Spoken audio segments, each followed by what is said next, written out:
You already know who it is. And I know what you're thinking, Ben. It's been so long since the last upload, Ben. I thought you were gonna upload every day, every 2 days. Ben, there's nothing good to watch. It's just you. Ben. I know. Okay. There's no movies. Alright. Fantastic Four. Doo-doo pants, bro. Superman, pretty good. But that was in the past. What? You're gonna watch F1? Yeah, alright, bro. Whatever. The point is, I'm just kind of walking around. I should do something in the game. Make it a little entertaining. But I'm gonna be telling y'all a few stories. One story. Alright, this is a story that happened to me in elementary school, but I just kind of thought it was funny. Alright, so this was in elementary school, 5th grade, coming, it's about halfway through the year. Alright, I'm going on a field trip. It's to like one of those farms. I can't remember what the farm was named. The camp was called Hard Scrabble Farms.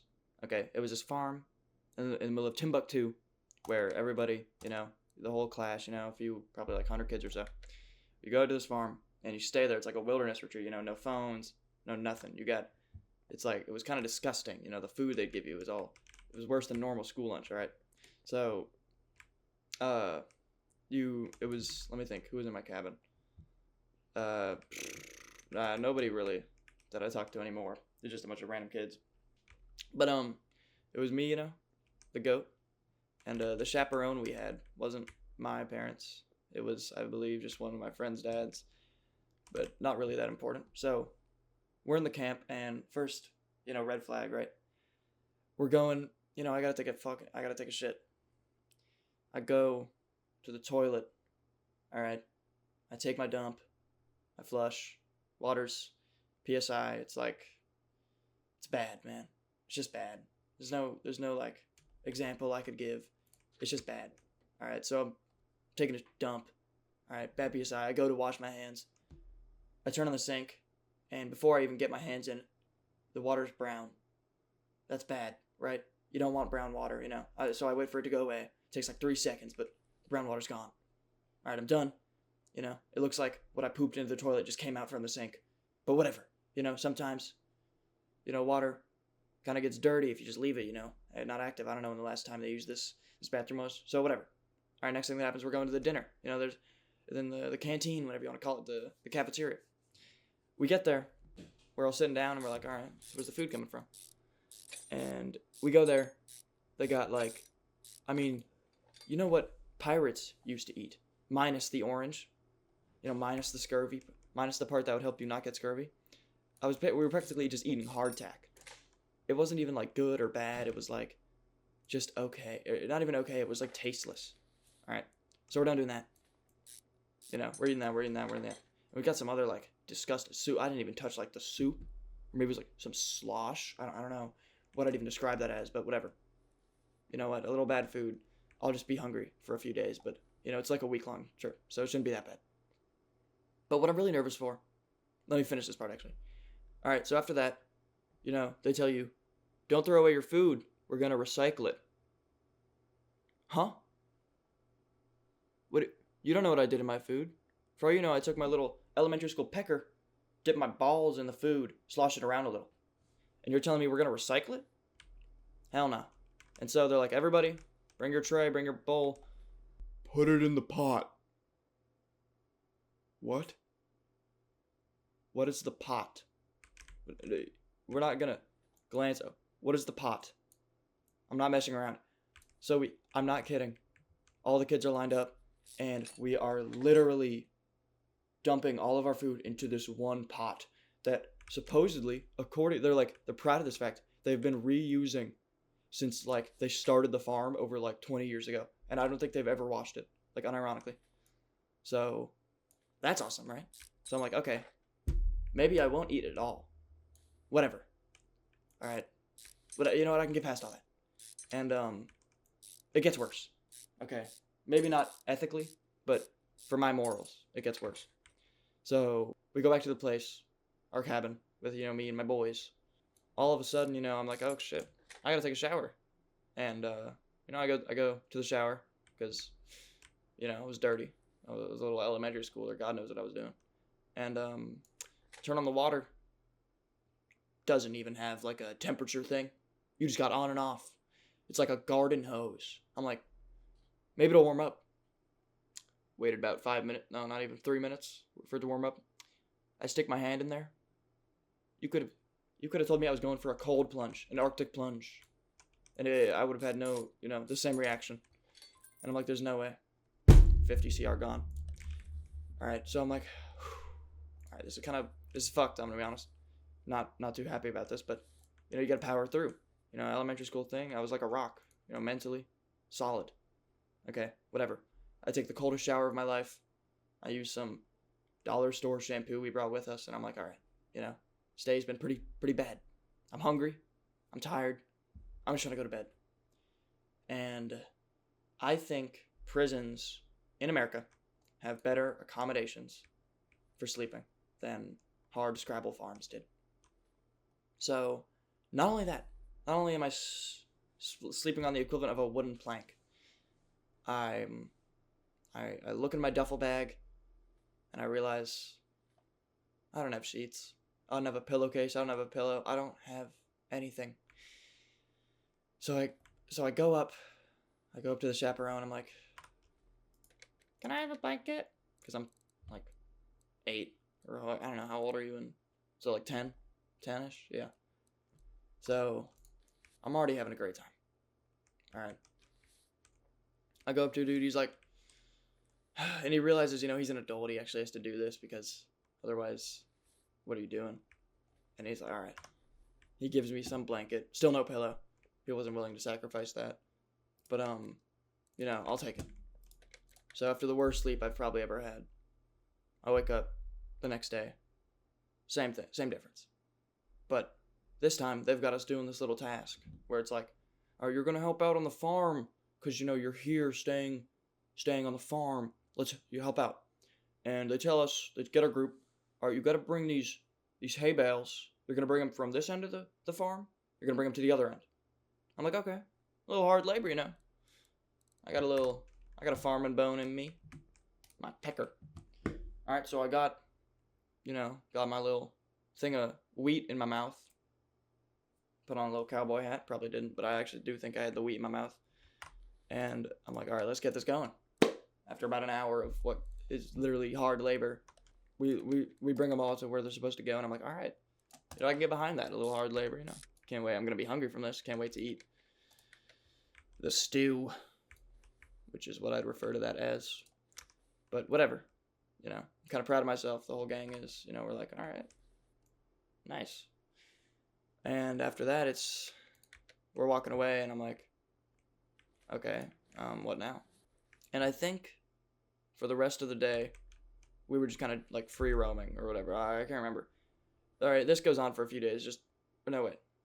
Did I say? Okay, I didn't say this part. While we were walking away after carrying, doing all that hard work, I turn around and, well, what do I see? It's another group. And I'm like, okay, well, they're probably just doing some sort of other hard labor like we did. And I watch, the instructor tells them, they point at the hay bales we just lifted and goes, go ahead and bring that over there. And they point to where we brought them from. What?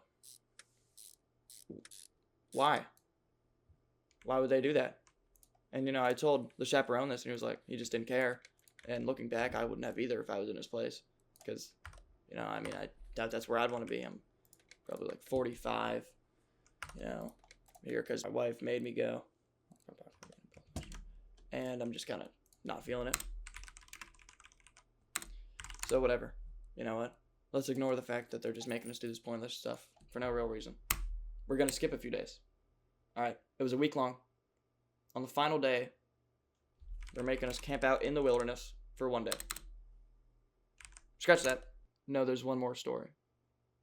All right, 5th grade me. I'm a little devious Denny. Damn, Daniel. And I'm like, all right. So look, it's like a little summer camp thing. So they know kids are going to try to like sneak out. I'll get a little cheeky because, that's just how I roll, okay? And I'm like, all right, you know what? Fine. And I'm like, all right, how are they making sure people don't sneak out? The thing they do, yeah, they put like flour or whatever it was, maybe baby powder, outside all the camps so that if you walked in it, you could see a footprint. All right. But the thing is, clearly, they have some absolute dunce cap dummies working here. So they'd lay out the baby powder from outside to in, so that there'd be a you could see their footprints instead of you could see their footprints. And I'm like, little 5th grade me gets to thinking, I've got an idea, because I read this ninja book a while ago where they used a similar tactic. We're walking in the dude's footprints. That's right. All right, me, a few of my boys, one of them needs glasses to see like anything, so it's important for later. We're sneaking out. We're sneaking out. You know what I mean? Some real Pajama Sam type beat. And okay, this is fun. We're going to the girls' cabin, right? Who am I kidding? You know me. I'm a little player. We get there. We're peering through the window, and we're like, all right, let's go in. The window, I should mention, it wasn't an abnormal height tall, but it was taller than me because I was like 4'11" or something. I don't know. I was a 5th grader. I was probably tiny. Point is, we're trying to get in the window, and I'm like, all right, we got the big dude with the glasses who needs the glasses. He will try to boost us up. All right. So he boosts us up. One of us up, I should say, me, and I get up there, and immediately I'm like on the windowsill and I fall in, and I'm like, oh my god. Everybody looks like they're staring like, what just happened? I'm like, we gotta go. All right, so I'm running. Everybody's running. All right, we're dodging trees and shit. It's like Temple Run. We got the gorillas behind us, the woman, the girls. Keep running. And I realize I'm turning around. Where's big dude with the glasses? I'm like, oh no. And I turn around, and I see him. He ran into a tree. His glasses are on the ground. He's searching for him like a blind man, like Helen Keller. I'm like, oh no. But if I turn around, I'll get caught. I'm like, all right, whatever. He'll understand. We'll take one for the team. And so he does. I'll be honest. I left him to rot. I'm sorry for that. I'm sorry if you're still out there. I think his name's Anthony. I'm sorry, Anthony. I left you to rot, man. If I'm ever rich and famous, I'll pay you or something. All right, so we all get back to our cabin. And it ends up being the reason we get caught. So, our chaperone's pretty fucking mad. He's like, what the fuck are you guys doing? Dude, we're here for a week. Just, calm down. And he's like, all right, there's only one day. So just behave for the final day and whatever. I won't tell anyone. And, there's a funny story. The chaperone, right? Okay, this was day 5. Maybe day 6. Actually, day 6. I think it happened in the kerfluffle. But, 2 of the kids bumped into each other, one of them being the chaperone's kid. And the chaperone's kid, takes one of the other dude's teeth, to his head, and it literally pulls out his tooth. So he's got, a tooth partially in his head. All right, so the chaperone's like, well, I gotta bring him to the hospital. And I think he was just glad to leave the godforsaken place. And they're like, okay, well, he takes his kid to the hospital. All right, the other kid's fine. He just lost a tooth, but maybe he got sick too, actually. I can't remember. But, all right, so we're like, all right, we need a new chaperone. And guess who decides to show up? That's right, my dad. And he's happy as a dilly bar from Dairy Queen, you know what I mean? No, he's not. He is possibly very upset. It's not directly my fault, but I wouldn't exactly be a happy camper either. So he's like, all right, whatever. Just one day. Final day. We have a special task. All right. We have to camp out in the woods, not in our cabin, for a full night. All right. They've been teaching us how to make our shelter, how to make a fire, and all those things. How to gather firewood, how to make, I already said that, but you get what I mean. And so they're like, all right. And so we're like, all right, let's lock in. And, I brought this little book with me to teach me how to, camp and shit. So, I got all the tips and tricks, And I'm like, all right, let's do this. We get out there. We got dude with the glasses. He's still here. He's got a little bump on his forehead. Everybody else, my chaperone, my dad. We're making a little shelter. All right. And suddenly, it's it's getting late. Can't get the fire going. And my dad's nowhere to be seen for some reason. I'm like, what should we do? And I remember something. It's like a flashback, photographic memory. In the camping book I was reading, it said you can use glasses or a magnifying glass to start a fire. And so I'm like, I got an idea. I take fat kid's glasses. Hey, give me those glasses, kid. Got the firewood? got some like leaves and shit. I start doing it. It actually works. Okay, we genuinely had a little mini fire going. About just a bunch of 5th graders. Frankly, that's quite hazardous. But you know what? It was awesome. Okay, for about 30 seconds. But I go to high five one of my dudes. High five. We hear a crack, or almost a shatter, you could say. And I'm like, what was that? And I look at my hand. Anthony's glasses. Oh no. So now we've got one blind dude on the team, and frankly, he's fairly mad. He's had 2 pairs of glasses when he came here. He's got 0 now, and his parents are not going to be happy about that. But whatever. We'll keep on.